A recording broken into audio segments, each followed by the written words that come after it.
என் பேர் ஷெலி. நான் யூனிவர்சல் ஆலயத்துக்கு வரத்துக்கு முன்னாடி பயத்தினாலையும் மன அழுத்தத்தினாலையும் பாதிக்கப்பட்டிருந்தேன்.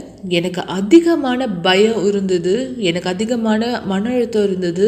என்னால் வீட்டில் தனியாக இருக்க முடியாது. எப்பொழுதும் என் கூட என்னுடைய மகள் இல்லைன்னா என் கணவர் கூட இருந்துக்கிட்டே இருக்கணும். நான் ரொம்ப அதிகமான பயத்தில் இருந்தேன். என்னால் குளிக்க கூட போக முடியாது. நான் குளிக்க போகிறது தான் என்னுடைய பிள்ளைகள் டோர்கிட்ட வந்து நிற்கணும். என்னால் குளிக்க கூட போக முடியாது. தண்ணியில் கூட என்னால் கை வைக்க முடியாது. ஏன்னா எனக்கு மறிச்சிருவேன், நான் இறந்துருவேங்கிற சத்தம் கேட்டுகிட்டே இருந்தது. நான் குளிக்க போகும்போது கண்ணை மூடும் போது எனக்கு நெருப்பு பட்டு நான் இறந்துருவேன், தண்ணி பட்டு இறந்துருவேன் அப்படின்னு நான் பயந்தேன். எனக்கு இந்த மாதிரியான குரல்கள் கூட கேட்டது. நீ சீக்கிரமாக இறந்துருவ, இன்னைக்கு இறந்துருவ. இந்த மாதிரி வேலை செய்யும் போது கூட எனக்கு இந்த மாதிரி சத்தங்கள் கேட்கும், நீ இறந்துருவ அப்படின்ட்டு. நான் உடனே என்னோடய மேலதிகாரிக்கிட்ட ஓடுவேன், என் கணவரை நான் தொடர்பு கொள்ளுவேன், என் பிள்ளைகளை தொடர்பு கொள்வேன். நான் வீட்டுக்கு போகணுன்னு நினைப்பேன். என்னால் அந்த சூழ்நிலையை தாங்க முடியல. எனக்கு ரொம்ப அதிகமான பயம். சில நேரத்தில் என் கணவர் தான் கார் ஓட்டுவார், நான் பக்கத்தில் உட்காந்துருப்பேன். ஆனால் எனக்கு ரொம்ப அதிகமாக சூடாக இருக்கும். ஏர் கண்டிஷனர் ஃபுல்லாக ஆனில் தான் இருக்கும். ஆனால் எனக்கு ரொம்ப அதிகமான பயம் இருக்கும். ஏன்னா எனக்கு வந்து சூடாக இருக்க மாதிரி இருக்கும். நான் சொல்லுவேன், இல்லை இல்லை நீங்கள் காரை நிறுத்துங்க என்னன்னு சொல்லிட்டு நான் குறை சொல்லுவேன். எனக்கு பெரிய மரம் இருக்கிற இடத்துக்கு கூட்டிகிட்டு போங்க, எனக்கு மூச்சு விட முடியல, எனக்கு காற்று வேணும் அப்படின்னு சொல்லுவேன். அப்போ என் கணவர் கேட்பார், எல்லாமே ஆனில் தான் இருக்குது, ஏர் கண்டிஷன் ஃபுல்லாக இருக்குது, உனக்கு மட்டும் எப்படி இந்த மாதிரி நடக்குது, எப்படி சூடாகுது அப்படின்னு கேட்டார். அதன் பிற்பாடு என் கணவர் என்ன மருத்துவர்கிட்ட கூட்டிகிட்டு போயிருந்தார். அங்கே மருத்துவர்கள் என்னை சோதித்து பார்த்தாங்க. என் கணவர்கிட்ட கேள்வி கேட்டாங்க, இந்த மாதிரி அவங்களுக்கு ஏதாவது ஆக்சிடெண்ட் இல்லை யாராவது குடும்பத்தில் மறிச்சிருக்காங்களா, இல்லை வந்து அவங்களுக்கு ஏதாவது பாதிப்பு அதிர்ச்சி ஏற்பட்டிருக்கான்னு கேட்கும்போது என் கணவர் இல்லை அந்த மாதிரி எதுவுமே கிடையாது அப்படின்னு சொன்னாங்க. உடனே அந்த டாக்டர் சொன்னார், அவங்களுக்கு நாம் என்டிடி தூக்க மாத்திரை கொடுத்து பார்க்கலாம், எப்படி இருக்குன்னு நம்ம பார்க்கணும், அவங்க பிரெயின் முழுவதுமாக தூங்கணும் அப்படின்னு சொல்லியிருந்தார். நான் அந்த தூக்க மாத்திரை சாப்பிடும் போது மட்டும்தான் நல்லா தூங்கினேன், நல்லா உணர்ந்தேன். அதுதான் ஒரே வழின்னு நினச்சேன். ஆனால் அதன் பிற்பாடு நான் தூக்கத்துலேருந்து எழுந்த பிற்பாடு அதே சோகம், அதே பயம், அதே மரணத்தின் பயம், அதே மன அழுத்தம் எல்லாமே என்னை சுற்றி இருந்தது. நான் சில நேரத்தில் நினைப்பேன், ஏன் இது ரொம்ப மோசமாக போயிட்டுருக்கு, என்னுடைய திருமண வாழ்க்கையை அழிக்குது, என்னுடைய வாழ்க்கையை அழிக்குது. என் கணவர் இந்த சூழ்நிலையை பார்த்துக்கிட்டே இருக்காரு. என் வீட்டுக்குள்ளே இருக்கிறதுக்கு எனக்கு பயமாக இருக்குது, என்னுடைய சொந்த வீட்டுக்குள்ளே குளிக்கிறதுக்கு பயமாக இருக்குது. எப்போதும் என்னோட கணவர் என்னோட பிள்ளைகள் என்னை சுற்றி இருந்துக்கிட்டே இருக்கணும். ஒரு நொடி கூட என் கணவரும் என் பிள்ளைகளும் என்னை விட்டு வெளியே இருக்கிறத என்னால் தாங்க முடியல. சில நேரத்தில் நான் மயக்கடிச்சு விழுந்திருக்கிறத என் பிள்ளைங்க பார்த்துருக்காங்க. என் சிந்தனை சரியானதா இல்லவே இல்லை. அதன் பிற்பாடு நான் ஒருவரால் அழைக்கப்பட்டிருந்தேன். நான் யூனிவர்சல் ஆலயத்துக்கு வந்தேன். அந்த இடத்துல எனக்கு உதவியாளர்களும் போதகர்களும் உதவி செஞ்சாங்க. நான் அந்த இடத்துல கற்றுக்கிட்டேன், எப்படி என்னுடைய பயத்தையும் என்னுடைய பதட்டத்தையும் நான் ஜெயிக்க முடியும். இயேசு மட்டுமே ஒரே வழியாக இருக்கார். என் வாழ்க்கையும் என்னுடைய பிரச்சனையும் என்னுடைய எல்லாவற்றையும் நான் அவர்கிட்ட கொடுக்கும் போது, நான் தொடர்ந்து சங்கிலி ஜபம் செய்யும் போது நான் விடுதலை பெறுவேங்கிறத உணர்ந்தேன். நான் அதிகமாக ஆலயத்துக்கு வந்தேன், நான் அதிகமாக உதவியை பெற்றுக்கொண்டேன். போதகர் மனைவின் மூலமாக நான் கவுன்சிலிங்கை பெற்றுக்கொண்டேன். நான் இனிமேலும் அந்த பயத்தில் அந்த பிரச்சனையில் இல்லை. என்னோடய திருமண வாழ்க்கை ஆசீர்வாதமாக இருக்குது. இன்றைக்கி நான் முழுமையாக விடுதலை பெற்றிருக்கேன். இனிமேலும் நான் தூக்க மாத்திரை எதையும் சாப்பிட வேண்டிய அவசியம் கிடையாது. நான் முழுமையாக இப்போ எந்த இடத்துக்கு வேணால் போக முடியும், எந்த இடத்துல வேணால் எதை வேணால் செய்ய முடியும். நான் ரொம்ப ஆசீர்வாதமாக இருக்கேன். நீங்கள் கேட்ட இந்த சாட்சி நண்பர்களை, இந்த வியாழக்கிழமை இரவு சற்று முன்பு நான் உங்களுக்கு சொல்ல மறக்கக்கூடாது, ஆசீர்வாதமான திருமண வாழ்க்கைக்கான ஆலோசனை கூட்டம் நடைபெற்றது. தம்பதியினரும் இளம் பெண்கள் இளமான்கள் இந்த கூட்டத்திலே கர்த்தருடைய வழிகாட்டுதலை பெற்றுக்கொண்டு மேலும் பரிசுத்தாவினுடைய எல்லாம் அவர்களுடைய வாழ்க்கைக்கான முடிவெடுக்கும்படியான ஆலோசனைகளை ஜபத்தின் வழியாய் செய்தியின் வழியாய் பெற்றுக்கொண்டார்கள். அதே தருணம் நான் உங்களை விசேஷமாய் வரவேற்கிறேன். யார் நீங்கள் இந்த நேரம் இந்த சாட்சியை கேட்டீர்களோ, இந்த சாட்சியினுடைய அடிப்படை நோக்கம் என்ன, அதாவது இந்த சாட்சி எதை நமக்கு தெளிவுபடுத்துகிறது? ஆண்டவராக இயேசு சொன்ன வார்த்தை, ஆம், நான் ஜீவனை தர பரிபூர்ணப்பட வந்தேன் அவர் சொன்னது. ஆனால் முன்பாய் அவர் சொல்கிறார், திருட கொள்ள அழிக்க வருகிறான் என்று வேறு ஒன்றுக்கும் வரான். நீங்கள் கேட்ட இந்த பெண்மணியினுடைய வாழ்க்கையில் ஏற்பட்ட தாக்கம் நண்பர்களே ஆவிக்குரிய பின்னணியை கொண்டிருக்கிறது. ஒரு திருமண பிரச்சனை கூட சரி, அதாவது கணவன் மனைவிக்குள்ள எல்லா நேரம் சண்டை, வாக்குவாதம். அதாவது ஒழுங்கா பேச்சுவார்த்தை தொடங்குதானா திடீர்னு எல்லாமே ஒரு பெரிய பிரச்சனையில போய் முடிகிறது. சில நேரம் சிறு வாக்குவாதம், அதாவது சாதாரணமா தொடங்கின ஒரு வாதம் வாக்குவாதமாய் மாறி 2 பேருமே தனித்தனியே போகிற அளவுக்கு ஒரு பெரிய பிரச்சனையில முடிகிறது. கண்டிப்பா இது ஆவிக்குரிய பாதிப்பை கொண்டுள்ளது. எனவேதான் வெள்ளிக்கிழமையிலே நாம் யூனிவர்சல் ஆலயத்தில் என்ன செய்து கொண்டிருக்கிறோம்? நான் உங்களை விசேஷமா இந்த வீடியோ மூலமாய் தெளிவடையும்படி வரவேற்கிறேன்.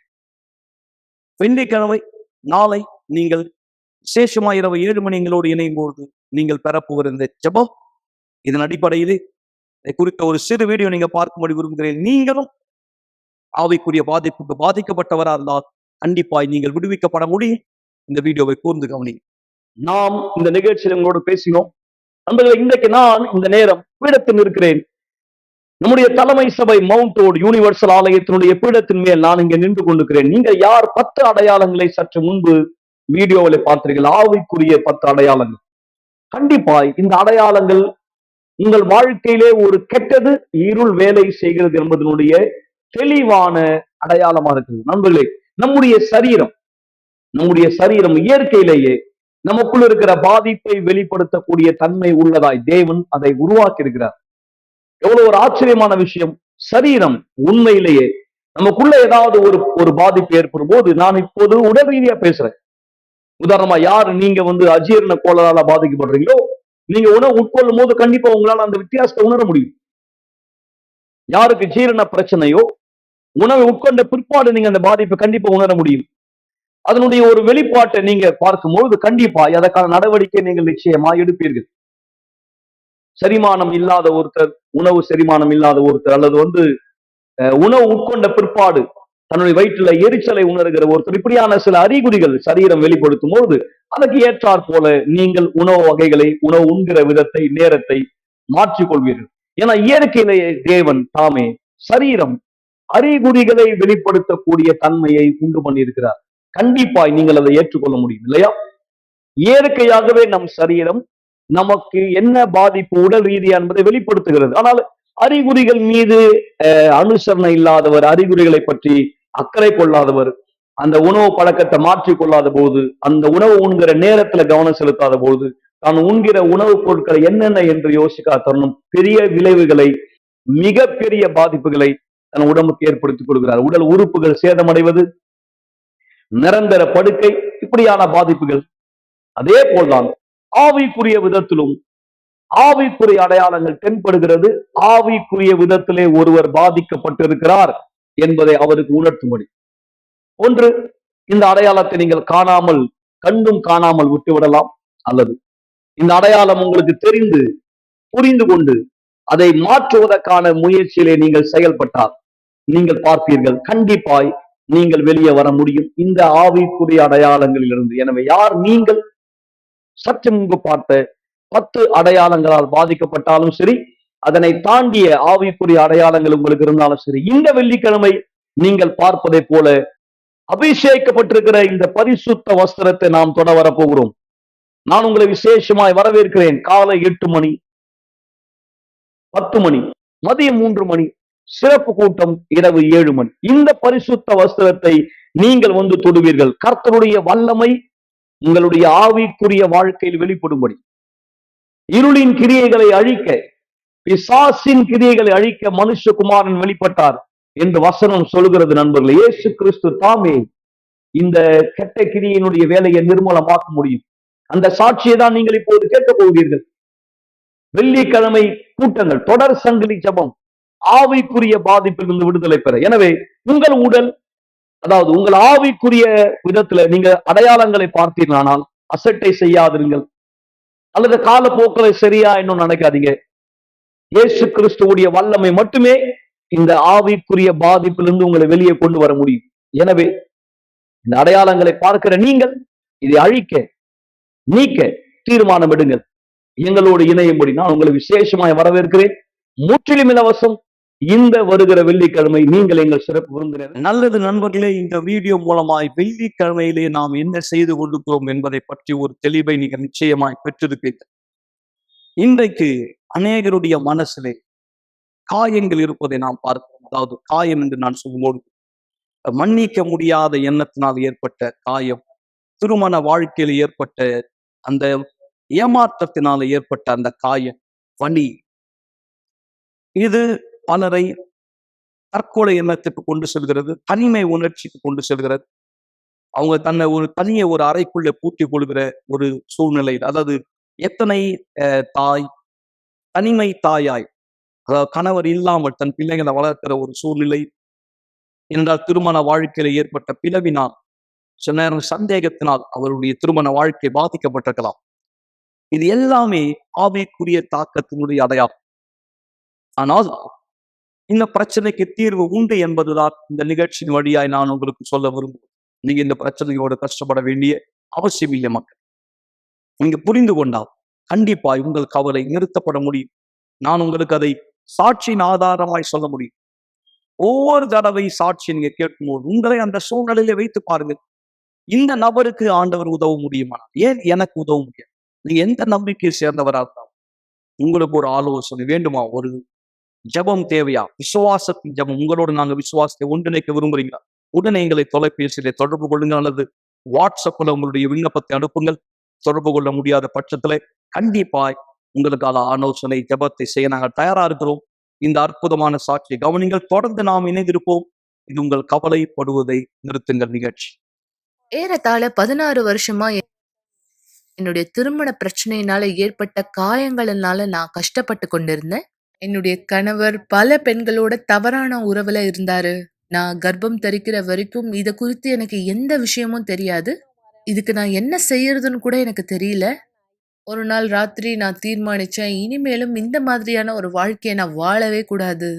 அதனால நான் ஒரு டானிக் மருந்த எடுத்தேன். அத முழு பாட்டிலும் நான் குடிச்சுட்டேன். டானிக் மருந்த நான் குடிச்சதுனால, நான் பாதிப்படைய ஆரம்பிச்சேன்.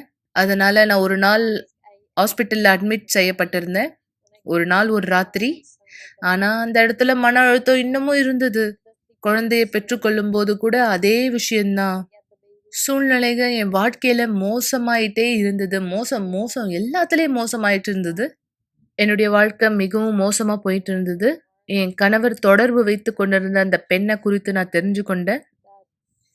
அவங்க செய்வினை வைக்கிறவங்க கிட்ட போயிருக்காங்க. அந்த தருணத்துல என்னுடைய முடி பயங்கரமா கொட்ட ஆரம்பிச்சது. என் கைகளுக்குள்ள ஏதோ கெட்டு போன மாதிரியான ஒரு உணர்வு இருந்தது. இரவுல என்னால தூங்க முடியாது. அவங்க என்ன படுக்கையில எட்டி உதைப்பாங்க. சில நேரத்துல வண்டி ஓட்டும்போது என்னுடைய கால்கள்லாம் பயங்கரமா வலிக்கும். அது சில நேரத்துல நாற்றம் அடிக்கிற மாதிரி இருக்கும்.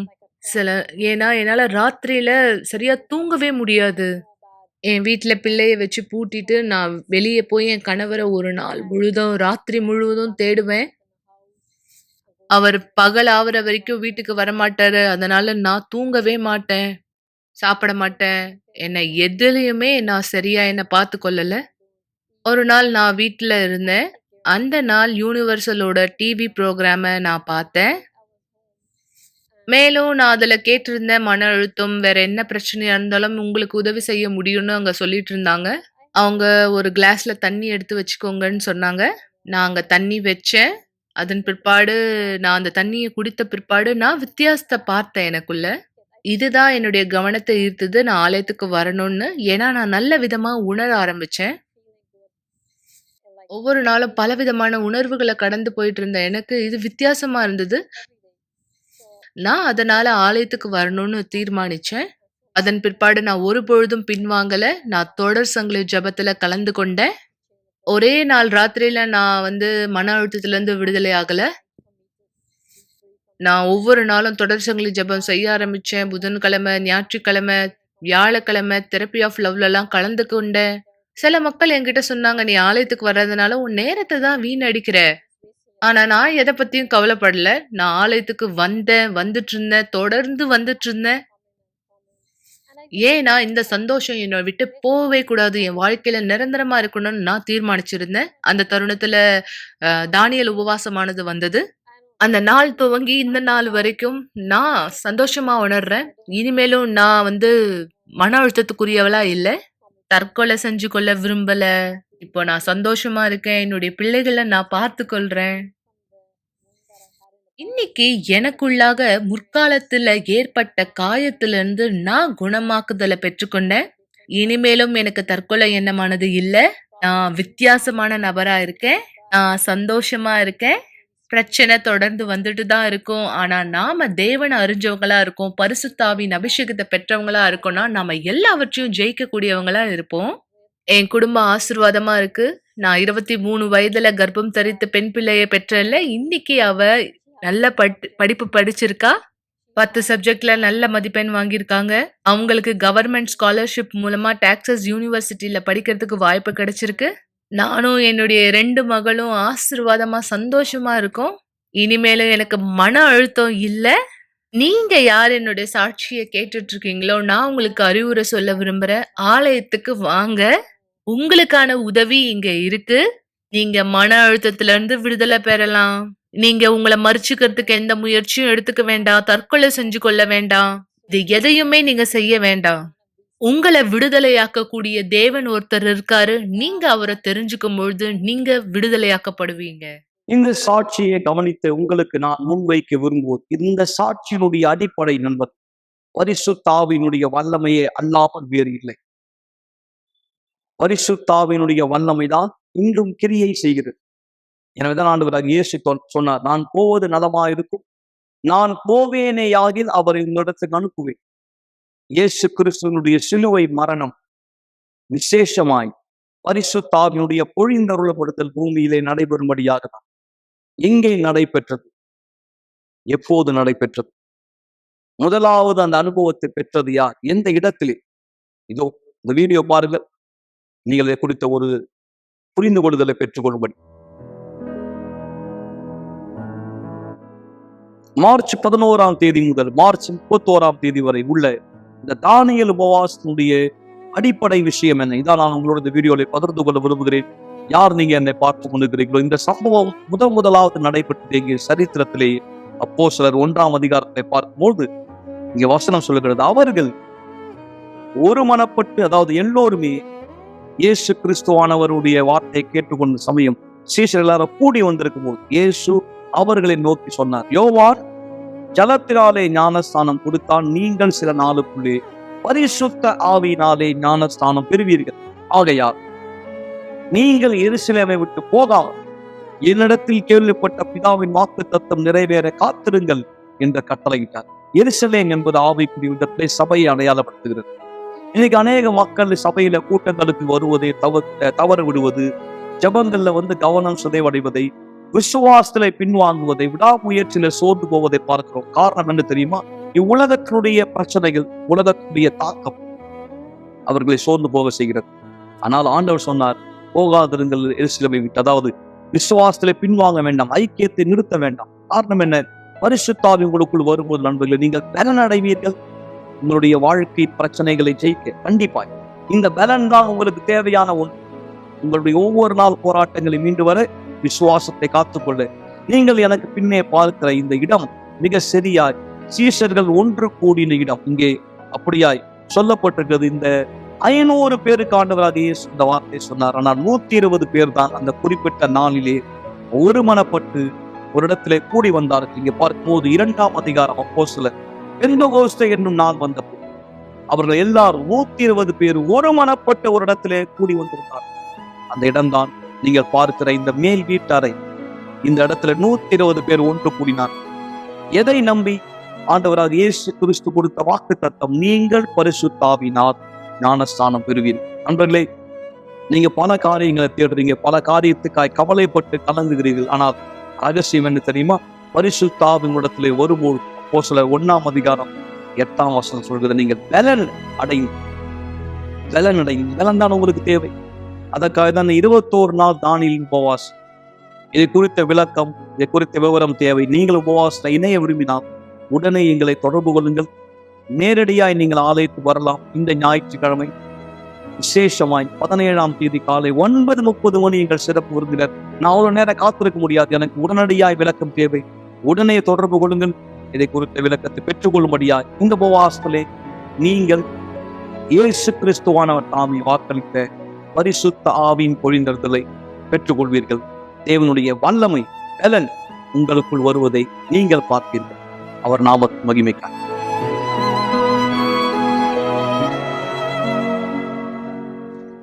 பரிசுத்த ஆவியானவர் ஒருவர் மீது பொழிந்தருளப்படும் பொழுது அவர் வாழ்க்கை ஒரு பகுதி மட்டும் மாறுவதில்லை. அது மிக உறுதி நண்பர்.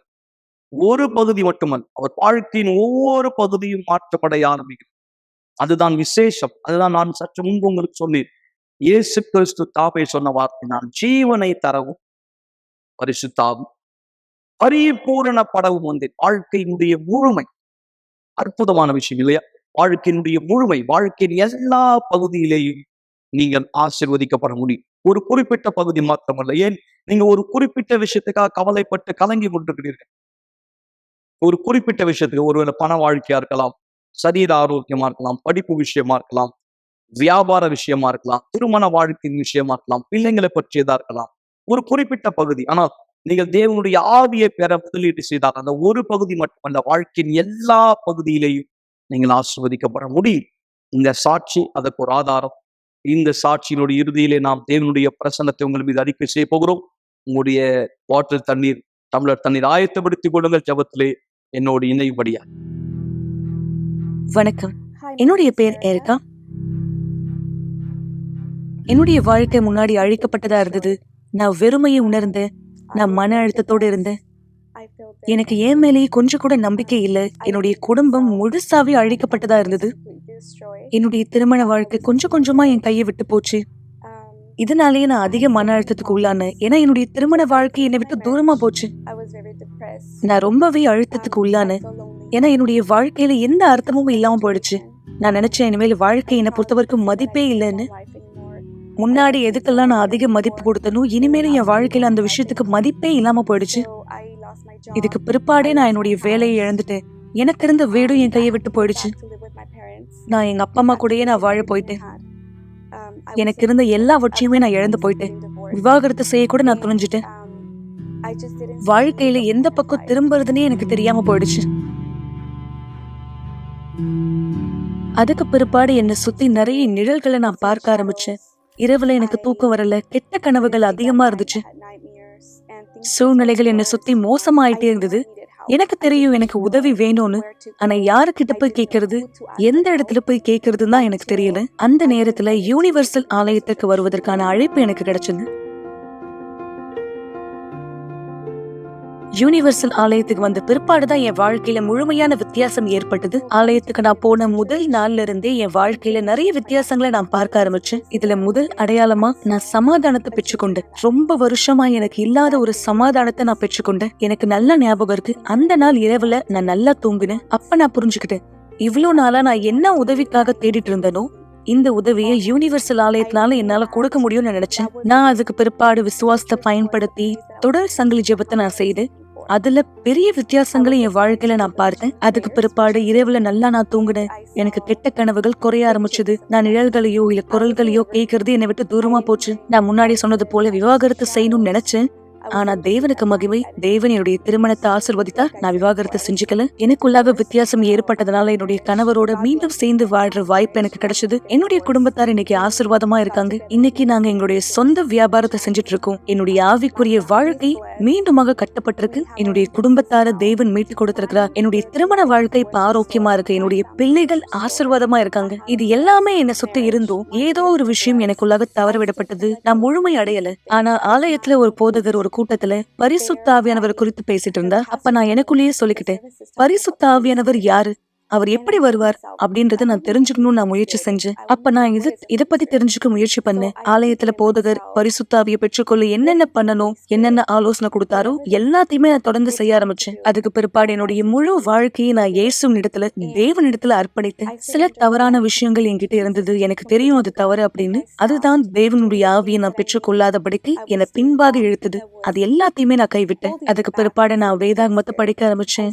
ஜெபிக்க ஆரம்பிச்சேன், உபவாசம் இருக்க ஆரம்பிச்சேன். எல்லாமே அதிகமா செஞ்சுட்டு இருந்தேன். தேவனுடைய காரியங்களை அதிகமா என்னை இணைத்துக் கொள்ள ஆரம்பிச்சேன். அதுக்கு பிற்பாடு நான் தேவனுடைய ஆவியை பெற்றுக்கொண்டேன். என்னால சொல்ல முடியும், ஆசீர்வாதங்களையே மிகப்பெரிய ஆசீர்வாதம் தேவனுடைய ஆவியை நம்ம பெற்றுக்கொள்றது மட்டும்தான். நான் முன்னாடி சொன்னது போல பொருள் ரீதியா பேசும்பொழுது எல்லாமே என்கிட்ட இருந்துச்சு. சரீரபூர்வமா பேசும்பொழுது. ஆனா பரிசுத்த ஆவியானவர் நான் பெற்றுக்கொண்ட பிற்பாடு மட்டும்தான் என் வாழ்க்கையினுடைய முழுமை எனக்கு கிடைச்சது. பரிசுத்த ஆவியானவரோடு வேற எதையுமே நம்மளால ஒப்பிட முடியாது. பரிசுத்த ஆவியானவர் மட்டுமே நமக்கு தேவையான உண்மையான ஜீவனை கொடுக்க முடியும். மற்றும் நமக்கு தேவையா இருக்க இந்த சந்தோஷம், சமாதானம் நமக்குள்ளாக இருக்க வேண்டியது அவர் மட்டும்தான் கொடுக்க முடியும். பரிசுத்த ஆவியானவர் ஒவ்வொரு நாளும் எனக்கு நம்பிக்கை கொடுக்கிறார். நான் வாழ்க்கையில என்ன விஷயத்த சந்திச்சாலும் சரி, அவர் எனக்கு ஒவ்வொரு நாளும் அந்த நம்பிக்கையை கொடுக்கிறார். யாருமே நான் கஷ்டப்படுற நேரத்துல என்னை பலப்படுத்தணும்னு அவசியம் இல்லை. ஏன்னா பரிசுத்த ஆவியானவர் எனக்குள்ளாக இருக்க அவர் இந்த பலத்தை எனக்கு கொடுக்கிறார். இந்த நம்பிக்கையை அவர் கொடுக்கிறார். என்னால முழுமையா சொல்ல முடியும், முன்னாடி இந்த ஏற்காவை போல நான் இனிமேலும் கிடையாது. நான் வித்தியாசமா இருக்கேன். எனக்கு தேவையான சந்தோஷத்தை பரிசுத்த ஆவியானவர் எனக்காக கொடுத்திருக்கார்.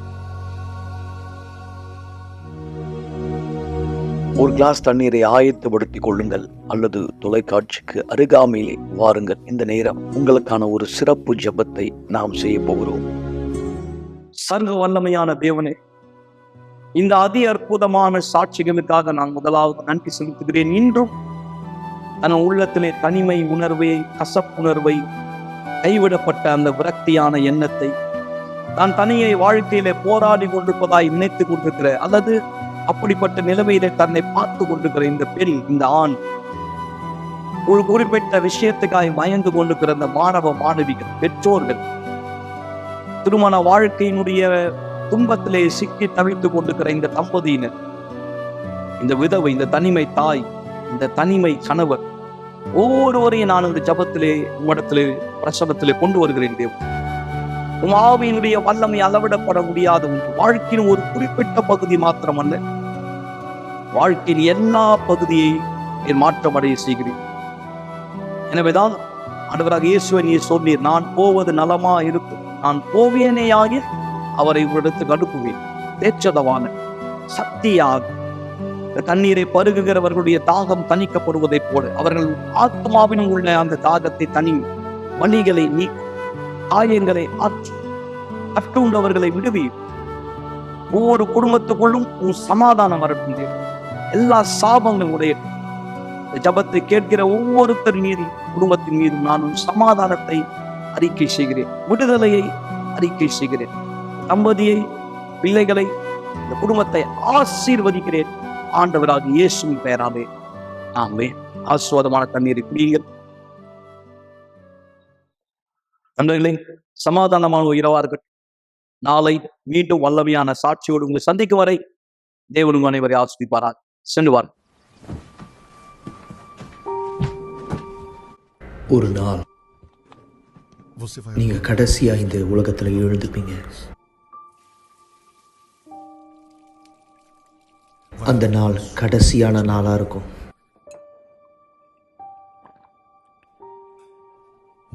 கடைசியா ஒரு முறை நீங்க காலை உணவை சாப்பிடுவீங்க.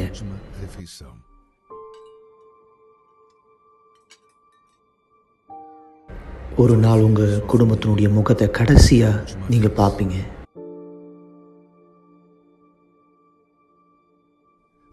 உங்களுடைய கடைசியான வார்த்தையை சொல்லுவீங்க. உங்களுடைய கண்கள் கடைசியா ஒரு முறை சிமிட்டும்.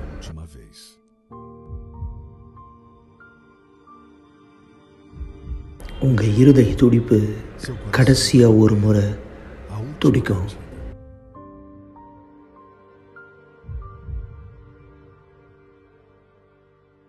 நீங்க கடைசியா ஒரு முறை மூச்சை இழுத்து விடுவீங்க.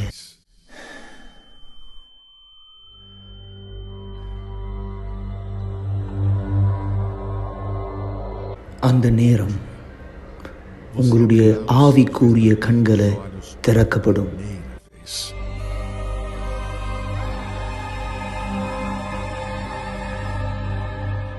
அந்த நேரத்தில் நீங்க புரிஞ்சுப்பீங்க எந்த அளவுக்கு உங்களுடைய ஆத்மா உண்மையானது அப்படின்னு.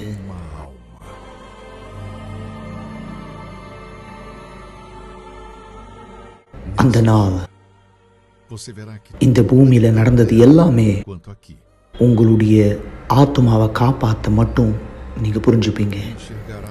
கடைசியா ஒரு முறை நீங்க அதை பார்க்குற நேரம் உங்க ஆத்மாவை கொண்டு போறது யாரு?